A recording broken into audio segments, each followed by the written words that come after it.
Hey, everybody. Good morning. Welcome to Resistance Live. It's the 29th of October, 2019. We're here again. Thank you all for your patience yesterday. As you all know, Southern California and Northern California are on fire. And my schedule got totally messed up yesterday because I was supposed to be in West Hollywood for meetings, and they shut down the 405 and the 101 like a mile from where my meeting was supposed to be. And so everything ended up having to be online, and that's life. So in any event, thank you for your patience with that. We had to get everything kind of like rearranged. And now we're back. So I've seen all of you posting, worried about me and my kids and all of that. And I just want to say thank you for that. And actually, I just want to say one other thing, because I've been thinking about this a lot over the weekend. I don't say thank you to you guys enough. I had a funny moment over the weekend where I was just thinking about the fact that we are literally going into the fourth year of being here. It was really, I had this funny moment where I was looking through some old stuff over the weekend, and the 21st of January, 2017, the 27th of January, 2017 was actually the first time I went live on Facebook. And it was outside the courthouse where they were deciding whether or not to stop the Muslim ban in Brooklyn. So, it's hard to believe that it's been, nearly 3 years here now. And I'm just grateful for all of you and for all of your ongoing support, and for letting me talk to you on the regular. It's just really nice. So anyway, we're okay here. And I just want to acknowledge all of you for your concern. We've got air filters going in every room of the house, and all the windows are closed, and, everything's on recirculate, and there's a lot of smoke in the air. And today is supposed to be particularly bad because it's really windy and really dry. But thank you all for your concern. And we're out of the line of the main fires here right now. So far so good. But I have a lot of friends who are not. So in any event, we're all right. And thanks for your understanding yesterday, which was really more about like the fires getting in the way of my work schedule than anything else. All right. So, man, we have a bunch of stuff that we need to talk about. So let's just talk about what's happening on the Hill today. Colonel Vinland, who is, and sorry for the ding, is one of the advisors on the National Security Council to the president on issues related to Ukraine, is testifying on the Hill today. He actually was on the call with the president and Zelensky, knew it was improper, and on two separate occasions, one related to the call and one before the call, went to the general counsel of the NSC and said, what's happening here is illegal. This is a very big deal because it is the first witness that we have had. Stop texting me. It's the first witness that we've had. I forgot to turn off my notifications. I'm really sorry. It's the first witness that we've had who has actually been a witness to the call itself, and can testify about what the president said. From his opening statement, it's very clear that the president, we've seen the readout, which is not an exact transcript, but the president basically said, we need you to do us a favor, though, and then spent the rest of the call talking about how he wanted Zelensky to start this fraudulent investigation into the Bidens, to dig up false dirt and to make it public. So all of that is on deck today. Now, something really important happened last night. This is not surprising given the nature of Fox News, but, Vinland is a Purple Heart recipient. He has, he's been serving his country since he became a U.S. citizen, basically. He came from Ukraine, escaped the former Soviet bloc when he was 3 years old. Both he and his brother are long-serving U.S. military officers.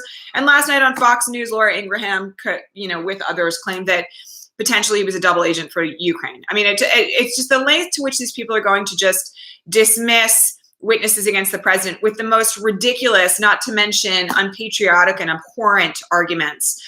It's just disgusting. So in any event, the Vinland testimony today is a very big deal. The president clearly recognizes it's a very big deal because he went on like an unbelievable rabid tweet storm this morning.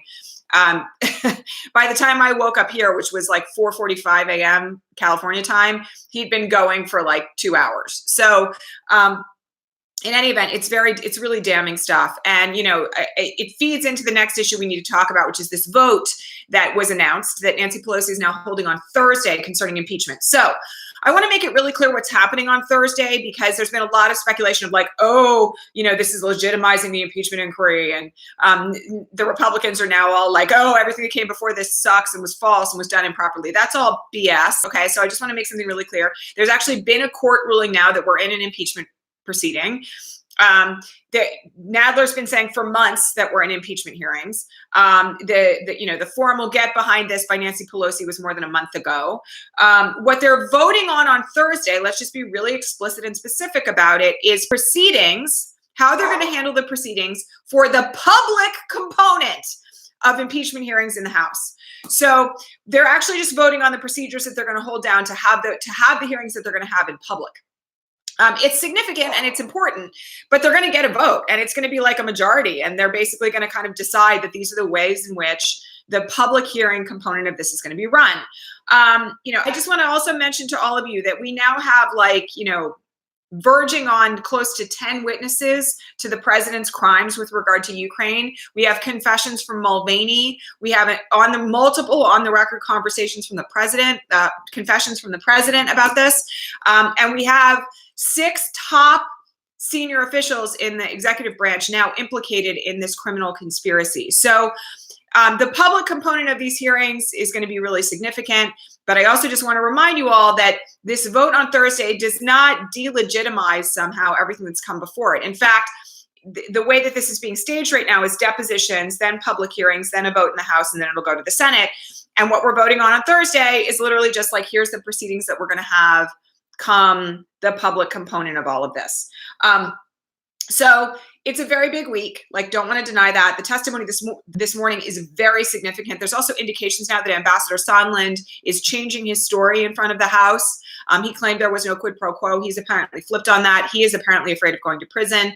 The other thing that's really noticeable here that I want to point out is that the administration's tactic of trying to keep people from testifying is not working very well.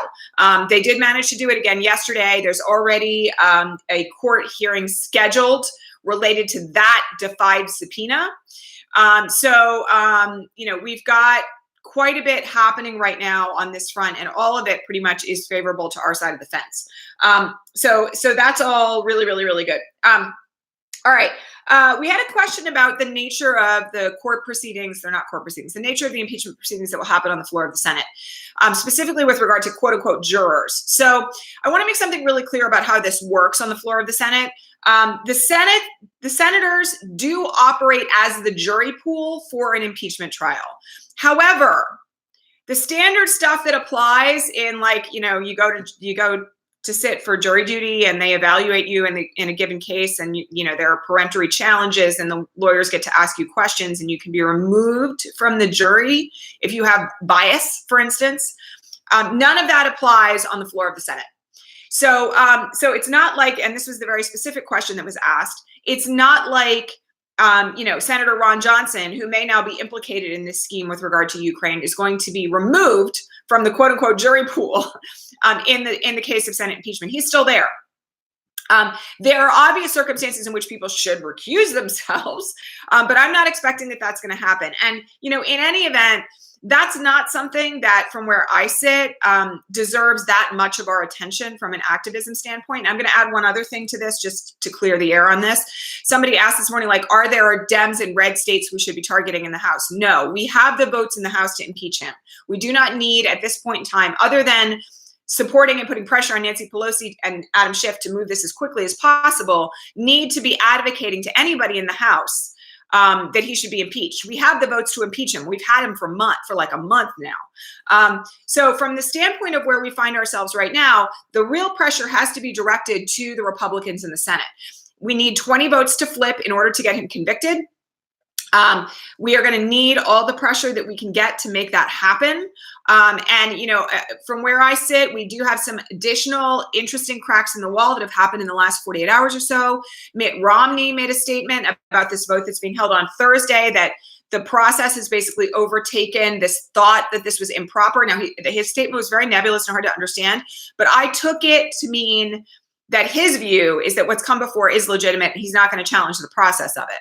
I will note that even those that are standing up for the president at this point in time are only relying on process defenses. They're not actually looking at anything related to the substance of the allegations. We did have this weird statement this morning from one of the president's supporters in the House who said something along the lines of, Zelensky and Trump say that they didn't engage in anything illegal, so therefore there isn't anything illegal. That's really not how it works. And, you have to take the word of witnesses other than the president when you're evaluating liability in a criminal trial. But fundamentally, the thing that I want you all to just notice is that there's not really anyone in the Republican Party who's standing up on the substance of what took place. And they can't, because they don't have a leg to stand on. There's now, like I said, 10 or so witnesses that have testified before the House about the president's crimes and the crimes of, Mick Mulvaney and Bill Barr and Rick Perry and Pompeo and the vice president and the president himself. And these are people who were direct frontline diplomatic corps people to what was happening in Ukraine, people inside our intelligence agencies. So at this stage of the game, the Republicans just don't really have anywhere to go on from a legal standpoint to defend the actions of this president. And that's the reason why you're seeing all these complaints about, the process hasn't been followed. The running joke about this at the moment is they wanted a vote on the floor that it was an impeachment proceeding. Now they're getting a vote on the floor about public impeachment proceedings. And they're like, oh, wait, we didn't want to vote. Oh, now it's all a sham. So you just have to see it for what it is. They're putting up straw man arguments because they don't have anything better to do. And the reality, by the way, of where we find ourselves, and we're seeing more and more of this coming out of the Never Trump camp of people, folks like George Conway, folks who are running against the president, who are trying to primary him, like Joe Walsh, basically to the effect that the Republican Party needs to get on board with impeachment or it's going to end up destroying itself. So that brings me to another really important point. There has been some significant breaking news, a couple of different articles in the last 48 hours about the fact that the GOP is now kind of finally facing the music. I'm sorry, I can't help but laugh at this because I'm like, how long did it take you guys to wake up? They're finally facing the music that in 2020 may be a complete wipeout for them, that they may lose the Senate, the House may be maintained by the Democrats, and we may end up with a Democrat in the presidency. And it may take them generations and generations, if they survive at all, to return to any form of power, which, by the way, is a really good thing. The only reason why I'm mentioning this is that there seems to be a growing motivation, at least some inclinations, from the standpoint of where the GOP sits, that they're starting to realize that if they don't get on board with impeachment, the whole party may disappear. So from that standpoint, anything that levies more pressure on the GOP as we head into the prospect of a Senate impeachment trial is something that I want.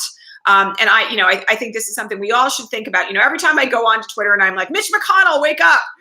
Or I'm tweeting at the GOP in general about needing to get on board. There's always some of you who hop on there and are like, they don't care. You have to understand I'm doing it for a strategic reason, right? I'm on Twitter with this massive platform doing my best to, ping Mitch McConnell's inbox about the importance of him recognizing that the GOP is going to go down the toilet. Do I care that it's actually going to go down the toilet? No, of course not. But do I want him to have a motivation to vote to impeach the president? Of course. So, my social media strategy at the moment when it comes to the GOP, is directed at exactly this kind of stuff, right? You better get on board or all is lost. And I don't really care that all is lost, but I want them to be thinking about the fact that all may be lost if they don't actually get on board for impeachment. And you all could do the same. So that's that. All right. Let's see. We covered that issue. Okay. We had a request to talk about the situation with Katie Hill. So I just want to make something really clear as far as where I sit in relation to this. And if you've all been reading my comments on Twitter about this over the weekend, I feel very strongly about all of this. What has happened to Katie Hill is not just an extension of the domestic violence of her marriage, which he's been very public about, that he is an abuser. He has been an abuser. It's also classic patriarchy at work. There were reports yesterday that there are some 700 odd explicit pictures of Katie Hill that are being passed around the GOP, which is gross. And they've all come from this husband that she's left. And she's one of the first out bisexual members of Congress. And this is the extent to which this abusive husband has leveraged power over her. I know there are a lot of people who have said, why is she quitting? She should just stay and fight. I get looking at this, why, if you know that 700 explicit pictures of you are circulating around amongst your colleagues, you might decide that it's time to cut your losses and run. I hope that the people behind this get prosecuted. And particularly, I just want to shout this out. The tabloid magazines that publish these pictures really need to be held to account. It's not just the tabloids, by the way. It's also a number of red state operative newspapers that have done it. Revenge porn in California is a crime. That is where Katie Hill is from, and that's apparently where a lot of these photographs were taken. It's where her ex-husband lives. You know, my generalized perspective on this is that it is a sad state of affairs when a fabulous congresswoman who flipped a red seat blue, who has been a ferocious advocate for the homeless, who is, again, an LGBTQ member of Congress, is taken apart by an abusive husband and the GOP operatives, when we have a president who's been accused by dozens of women of sexual assault, still sitting in the White House, and folks like Duncan Hunter, who had affairs with campaign staff and used campaign funds to do it, have still not been removed. It's tragic and it's upsetting. And it, by the way, says a lot about what we can expect in the coming years, because I'm just going to say this. I mean, anybody who thinks that there's, you know, other people out there who are in our, you know, political discourse who don't have naked pictures of themselves floating around on an ex-partner's phone had better just get prepared, because it's like, you know, the 21st century, and we're all going to have to make a decision about whether or not we're cool with that. I personally don't have any problem with it. I'll just say that. Like, I think the revenge porn aspect of it should be prosecuted. I think it's a massive invasion of her privacy. I think this has been a very effective GOP takedown campaign, and that's disgusting. Am I troubled by the fact that Katie Hill has, you know, photos of herself having sex with people? No, I'm not. Yes, having an affair with a campaign staffer is questionable behavior. It can be both at once, right? I'm not particularly bothered by the fact that a great representative in Congress who stood on really important issues in the right place has intimate photos of herself somewhere. I'm very bothered by what her ex-husband has done with them and what the GOP has done to maximize on that. And I hope everybody involved who has participated in it is held accountable. But it's very sad. You know, I mean, honestly, the whole thing is very sad. All right. So here's where I want to leave you. You know, yesterday was relatively slow. It kind of felt like it was a good day if there was any day where the fires were going to interfere with my work schedule and I couldn't make the broadcast, that was a good day. The rest of the week is going to be hell. And I will just tell you that, you know, we have now multiple other depositions taking place between now and Friday. We have this serious vote happening on Thursday. The president is wildly off the rails, as we all know. And I'm not even going to talk about what happened with, you know, the you know, forced murder, I guess is the way to put it, of the head of ISIS over the weekend. We've all seen enough of that drama. You know, the president meeting this dog, by the way, is going to be a really weird photo op if it happens. But my expectation is that between now and Friday, we're really in the ringer again. And so the thing I just want to mention to all of you is that repeatedly on the Patreon feed, there have been lists circulated of moderate senators to call. A number of you within the community have taken it upon yourselves to actually pull those together. I would really just like to recommend that everybody, you know, get on there and make those phone calls. And if you guys want to share it again in the comment feed over on Patreon for this broadcast, that would be awesome. But those phone calls are the most important ones to make right now. And I'll just say that if Mitt Romney actually gets the ovaries to stand up and say that he's in favor of removing the president, we're going to see a lot of this crumble very quickly. I do not think there's going to be a secret vote, by the way. I was asked about that. Do I think there's going to be a secret vote on the floor of the Senate to impeach him? No, I don't. I don't see that as a possibility. And so what that means is that we're going to have somebody step forward to be the brave first one who says it's time to remove this president. And, you know, the other thing I will say about this is that we've got at least a few weeks before this lands on the floor of the Senate, and our advocacy at this point is incredibly important. Okay. Last thing I want to mention for today, which is significant, Brexit is delayed now again until the 31st of January. There is likely to be a general election. It's being debated right now in the Houses of Parliament in mid-December, which has not happened in the UK since 1926. This is an opportunity to end Brexit. Basically, it's a very significant tipping point for the UK, the global economy, the EU. I know we have a lot of followers internationally. We have followers in the UK. I want to encourage everybody in the UK to make sure that you are registered to vote right now. It is the most consequential election in this generation inside the United Kingdom, and it impacts all of us. So I really want to make sure that, you know, again, for those of you who are in the UK, who have friends in the UK, make sure you're registered to vote, get your neighbors registered to vote, get your friends, your kids registered to vote. They're deciding this morning in the Houses of Parliament whether or not they're going to lower the voting age in the UK to 16. I'm all in favor of that. So we really need to push people over there to kind of do the same work that we're pushing everyone to do here as well. All right. Much love to all of you, and I will talk to you for the rest of the week at regular time. All right, bye.